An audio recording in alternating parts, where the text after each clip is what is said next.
नमस्कार.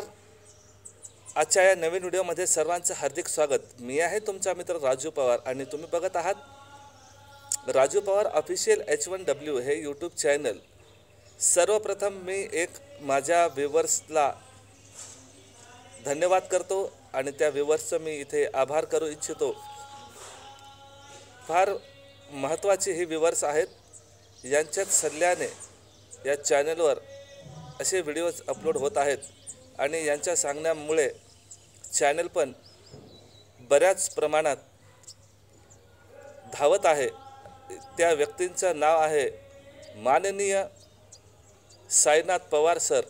यांच्याच सांगण्यावरून हे व्हिडिओज अपलोड होत आहेत. त्याबद्दल मी त्यांचे आभार व्यक्त करतो आणि व्हिडिओ सुरू करतो. मित्रांनो, सांगितल्याप्रमाणे मागच्या व्हिडिओमध्ये मुलींकरिता व्हिडिओ तयार करण्यात आला, त्यात माहिती देण्यात आली. आणि आजच्या व्हिडिओमध्ये मुलांकरिता ही योजना आहे. 0 ते 18 वयोगटातील असलेल्या मुलांसाठीची ही योजना आहे. मित्रांनो, योजनेचं आहे बाल संगोपन योजना. ही 0 ते 18 वयाच्या मुलांकरिता आखली जाते. याकरिता काय पात्रता आहे, वय मर्यादा किती असणार आहे, किती मुलांना यामध्ये लाभ घेता येतो आणि याकरिता काय कागदपत्र लागणार आहेत आणि ते कुठे सादर करायचे आहेत, याबद्दल आज आपण माहिती घेणार आहोत. सर्वप्रथम अटी बघायची आहेत आपल्याला. सर्वप्रथम अटी काय आहेत त्या आता आपण बघू. मुलांचं वय 0 ते 18 असणं गरजेचं आहे. या मुलांना या योजनेचा लाभ दिला जातो. कोणत्या मुलांना? ज्यांचे आई वडील नाहीत किंवा दोघांपैकी कोणी एक नाही किंवा अनाथ आहेत. अनाथ मुलांसाठी सुद्धा ही योजना काम करते. तर ज्या मुलांच्या आईवडिलांना गंभीर आजार आहेत, मुलाच्या पालकाला तुरुंगवास झाला असेल किंवा दोघंजण अपंग असतील म्हणजे आईवडील, अशा बालकांना या योजनेचा लाभ घेता येतो. घटस्फोटी महिला असेल अशा महिलांनासुद्धा या योजनेचा लाभ मिळतो, म्हणजे त्यांच्या मुलांना. याकरिता वय 0 ते 18 असणं गरजेचं आहे. प्रत्येक महिन्याला 2,250 रुपये. जर 2 मुलं असतील तर 4,500 रुपये. एका मुलाला एका वर्षाला 27,000 रुपये. तर 2 मुलं असतील तर 54,000 रुपये महिन्याला मिळतील. तर याकरिता काय डॉक्युमेंट्स लागणार आहेत, म्हणजे जे काही कागदपत्र लागणार आहेत ते आता आपण बघू. कागदपत्र काय लागणार आहेत बघा. वडील असतील तर वडिलांचं आधार कार्ड, मुलाचं आधार कार्ड, मुलगा आणि पालक जे आहेत यांच्यामध्ये जॉईंट खातं असणं गरजेचं आहे बँकेमध्ये. ठीक आहे. बँक डिटेल, दोघांचे आधार कार्ड, रहिवासी प्रमाणपत्र, तहसीलदाराचा उत्पन्न दाखला.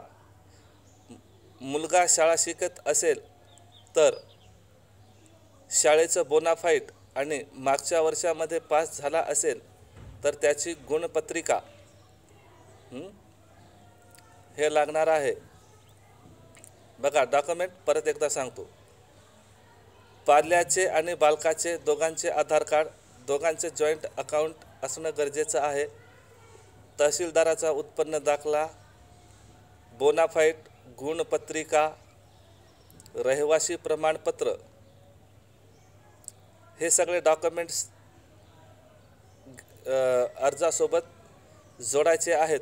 आणि हे महिला व बाल विकास महाराष्ट्र विभाग बाल संगोपन योजनेअंतर्गत हा फॉर्म तुम्हाला भरायचा आहे आणि त्या ठिकाणी द्यायचा आहे. याकरिता आणखी एक महत्त्वाची गोष्ट, ज्या बालकाला या योजनेचा लाभ घ्यायचा आहे अशा बालकासोबत पाल्याचे घरासमोरचे फोटो लागणार आहे. तर घटस्फोटी महिला असेल तर या महिलेला घटस्फोट घेतल्याचे प्रमाणपत्र असणं गरजेचं आहे. जर घटस्फोट झालेला नसेल, वडील नसतील तर वडिलाचे मृत्यू प्रमाणपत्र जोडणे अनिवार्य आहे. तर मित्रांनो, हा होता छोटासा व्हिडिओ आवडला असेल तर लाईक करा, शेअर करा आणि चॅनलला सबस्क्राईब करून बेल नोटिफिकेशन ऑलवर सेट करा. आणि हो, एक महत्त्वाची गोष्ट सांगायची आहे तुम्हाला. या योजनेविषयी अधिक माहिती जर तुम्हाला घ्यायची असेल तर व्हिडिओच्या डिस्क्रिप्शन बॉक्समध्ये PDF दिलेली आहे. तो PDF तुम्ही रीड करू शकता आणि त्यामध्ये जे काही सांगितलेलं आहे त्यानुसार फॉर्म भरून द्यायचा आहे. तर मित्रांनो, तर नक्कीच डिस्क्रिप्शन बॉक्समध्ये जाऊन PDF बघा आणि या योजनेचा अवश्य लाभ घ्या. तर मी भेटतो एका नवीन व्हिडिओसह. तोपर्यंत मला द्या रजा. जय हिंद, वंदे मातरम, जय श्रीराम.